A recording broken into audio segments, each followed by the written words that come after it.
Hello friends, എല്ലാവരും ക്യാപ്ചയെക്കുറിച്ചൊരു video ചെയ്യുമോ എന്ന് ചോദിച്ചിട്ടുണ്ടായിരുന്നു. ക്യാപ്ച എന്ന് പറയുന്നത് ഒരു സൈറ്റ് ഓപ്പൺ ആക്കുകയോ അല്ലെങ്കിൽ എക്സാമിന് അറ്റൻഡ് ചെയ്യുമ്പോഴൊക്കെ ക്യാപ്ച ടൈപ്പ് ചെയ്ത് കൊടുക്കാനായിട്ട് വരും. നമ്മൾ റോബോട്ടല്ല എന്ന് തെളിയിക്കുവാൻ വേണ്ടിയിട്ടാണ് ഇതുപോലെ ക്യാപ്ച ടൈപ്പ് ചെയ്ത് കൊടുക്കുന്നത്. 3 തരത്തിലാണ് ക്യാപ്ച ഉള്ളത്. ഒന്നാമത്തെ എന്ന് പറയുന്നത് ആൽഫബറ്റ്സ് ആൻഡ് നമ്പേഴ്സ് ആണ്.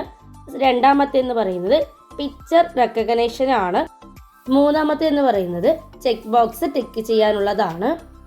ലേണേഴ്സ് എക്സാമിന് ആൽഫബറ്റ്സ് ആൻഡ് നമ്പേഴ്സ് ആണ് വരുന്നത്. ആൽഫബറ്റ്സ് ക്യാപിറ്റൽ ലെറ്ററും സ്മോൾ ലെറ്റേഴ്സും ഒക്കെ വരും.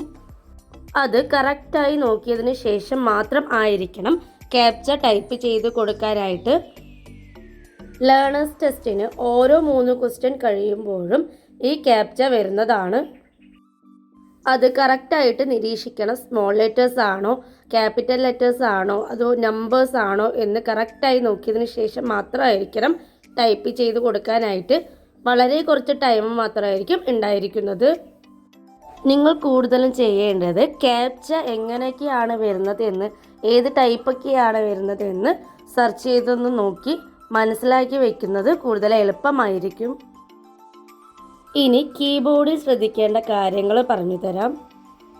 ആദ്യത്തെ ക്യാപ്സ് ലോക്ക് ഓഫാണോ എന്ന് നോക്കണം. അത് ഓഫാക്കണം. ക്യാപ്സ് ലോക്ക് ഓണാക്കുന്നത് ക്യാപിറ്റൽ ലെറ്റർ ടൈപ്പ് ചെയ്യുന്നതിന് വേണ്ടിയാണ്. ക്യാപ്ചയിൽ ക്യാപിറ്റൽ ലെറ്റർ മാത്രമാണ് വരുന്നത് എങ്കിൽ പെട്ടെന്ന് നമുക്ക് ക്യാപ്സ് ലോക്ക് ഓൺ ആക്കിയിട്ട് നമുക്ക് ടൈപ്പ് ചെയ്ത് കൊടുക്കാനായിട്ട് സാധിക്കും. ക്യാപിറ്റൽ ലെറ്റേഴ്സും അതുപോലെ സ്മോൾ ലെറ്റേഴ്സും ആൽഫബറ്റ്സ് ഒക്കെയാണ് വരുന്നത് എങ്കിൽ ക്യാപ്സ് ലോക്ക് ഓഫാക്കുന്നതായിരിക്കും നല്ലത്. ഇതേപോലെ ശ്രദ്ധിക്കേണ്ട കാര്യമാണ് നമ്പർ ലോക്ക് എന്ന് പറയുന്നത്. നമ്പർ ലോക്കും ഇതുപോലെ ഓഫാക്കിയിട്ട് വേണം വെക്കാനായിട്ട്. ഇതൊക്കെ ഒന്ന് ശ്രദ്ധിച്ചാൽ മാത്രം മതി. പെട്ടെന്ന് നമുക്ക് ക്യാപ്ച ഒന്ന് മനസ്സിലാക്കിയതിന് ശേഷം വേഗം ടൈപ്പ് ചെയ്ത് കൊടുക്കാനായിട്ട് സാധിക്കും. ക്യാപ്ച എങ്ങനെയൊക്കെയാണ് വരുന്നത് എന്ന് സെർച്ച് ചെയ്ത് കുറച്ച് മനസ്സിലാക്കി വെക്കുക.